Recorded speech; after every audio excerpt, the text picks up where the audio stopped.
should be able to try and crank it. See what happens.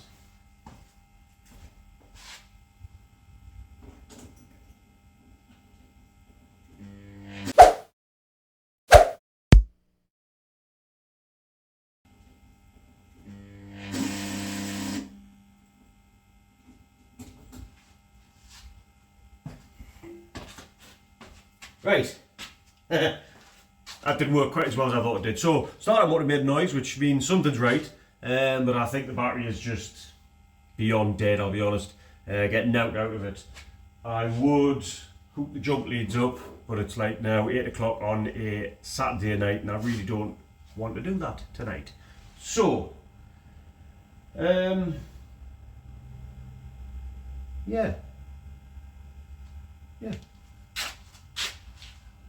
One eternity later. Right. As you've seen from the video, it didn't just go a little bit wrong.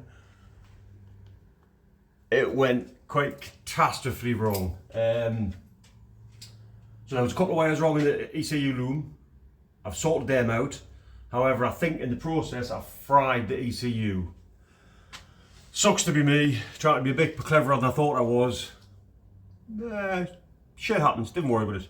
Anyway, so what you've seen from the video, the battery was so flat it wouldn't even actually turn the car over. Literally just, it didn't even click the starter. It tried to turn the starter but wouldn't click it. So that was a give up. Anyway, long and short it was, a little bit more power in the battery. Eventually I managed to get the car to turn over.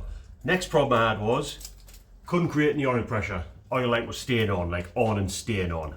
Shit, major problems. Last thing I want is to knock the engine as well. So anyway, after a lot of mucking about, nearly a day's worth of graft, now I had the oil pump off, cleaned it all up, put a bit of oil in it, primed it up with the oil, started up anyway. Long and short of it is I managed to get the oil pump to produce pressure. So, where we're now, car spins over, no spark, no fuel pump. Car spins over though, makes oil pressure, so at least we've got that tick, one in the bag. Right. Thank you very much to Milo. I put a shout out into the forums to see if I could track down a new loom and ECU. A lad called Milo Chaplin. He is absolutely sound. He breaks a lot of calibras, but he doesn't. I mean, obviously the guy, I'm presuming, makes a bit of profit, but he doesn't do it for the profit. He does it basically to keep cars on the road, and he's always sorted us out in the past. He's always managed to come up trumps with something. Anyway, the long and short of it is new ECU and loom. So, what I'm going to do today, we're going to try and get this thing started. See how it goes. It might work, it might not work, we don't know. Anyway, first thing I'm going to do is change the loom over, fit the new ECU. Well, I'll change the loom over and I want to just test this ECU on the new loom just to see if there is actually an issue. If there's not, then I'll have an ECU spare, which is always result. If not, I've got an ECU to fall back on, so we'll do that if that needs to be. So what we'll do, first things first, we'll swap the loom over and just see where we'll go from there. Let's get straight onto it.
So let's see what happens.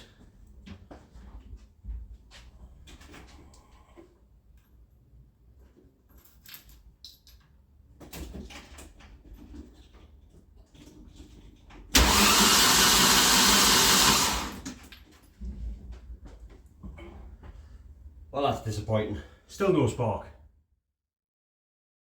So I'm kind of not a million miles off putting a match of this at the minute. It's still not running, new harness, new ECU on it. Still getting no spark out of it whatsoever. There's a good chance it looks like I might actually have a different problem somewhere, so I'm gonna just keep digging on in with that. I'll let you guys know what it was when I find the fault. Until then, basically there's not really a lot of point in this. The videos haven't been very thick and fast lately on account of the fact I've been so busy at home. I've got a load of stuff going on at home at the minute. I'm trying to get sorted just before Christmas, and I'm now down to 2 weeks, and I've got probably about 7 weeks worth of work still to do, so we're just kind of plodding on with that. Yeah, but other than that, stay tuned. We are going to get this sorted, I promise. If not, then I may have to bring out a different video altogether while I work on this in the background, just to keep the content rolling. But other than that, thanks very much for watching, and we shall see you the next time.